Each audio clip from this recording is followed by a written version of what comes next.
The other thing I wanted to ask you about the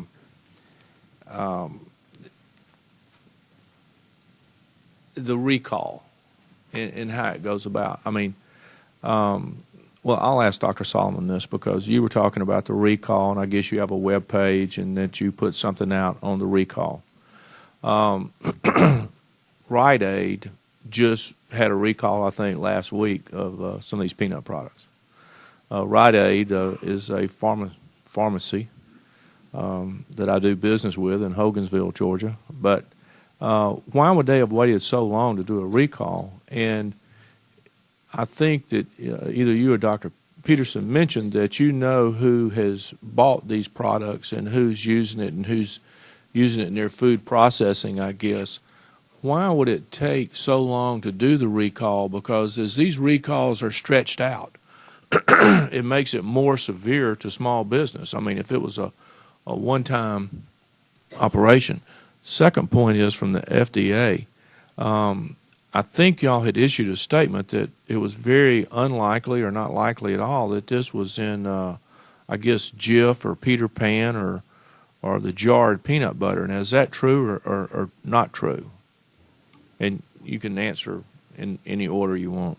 Thank you for the questions. I'll take the second one first. The name brand peanut butters, there has been no contamination. They didn't purchase any of the products from PCA. And so we've made that statement and put that out on the web. Okay, and this, but let me point this out. And Madam Chair, I think this is important from a small business standpoint especially, is that you spend as much time and effort putting that out as you do the other stuff, because I think that's important, because some people just see that, you know, there's peanut butter contaminated and they quit buying peanut butter. And I think if you would spend as much time and effort saying, look, these products did not buy any of the stuff. These are okay. You know, especially with some of your major brands, that would be something that you might want to look at. But go ahead. I'm sorry to interrupt you. Well, we did do many media calls and post on our web information, and we do agree. Our responsibility is to make sure that contaminated products taken off, but we also know that peanut butter and other products we regulate are nutritious and valuable commodities. So we also do try and assure people on the safety of products where we know they are safe. Related to now, I'm sort of your first question again. I'm sorry. Related to. Well, I guess when did you have an inspector out there? I mean, does the FDA have any type of inspection into some of this food safety that goes on in the plants?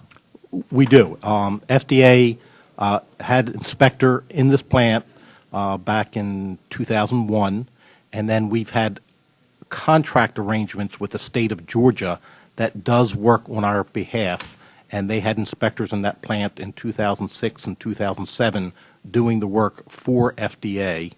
And then the state of Georgia also conducts inspections in this plant, and I believe they've had the inspector in this plant around 7 times in the past 2 years or so.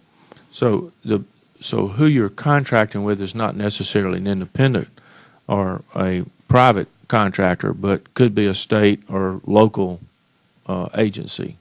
That's correct. We have contracts with 43 states. We provide training to those states, and they provide the same protocols and procedures that FDA uses. And the state of Georgia did conduct inspections for us in this BCA facility. And one last question, Madam Chair, to Dr. Solomon. These testing facilities, because if I understand it correctly, some of this paste was sent to different testing facilities, and that some of it had come back with a salmonella as positive. But the tests kept going forward until somebody said, no, there's no salmonella. Now, what type of oversight do y'all have over these testing facilities, and what type of responsibility do you have to safeguard to make sure that those tests are correct? And what type of authority do you have to punish some of these people that may give some false tests or evidently, in this case, a bad test? FDA doesn't have authority over private laboratories. These laboratories had a contractual relationship with PCA. They sent them samples. We have no information that any of the tests done by the private laboratories had any problems with it. We have reviewed those tests, and their testing assessment, their testing protocols seem to be valid that we're using. But that information goes back to PCA, and as I mentioned before, the issue there becomes we are requesting additional access to records so that when we did an inspection, we could actually have access to those records of test results they got back from these laboratories. Thank you. Madam Chair.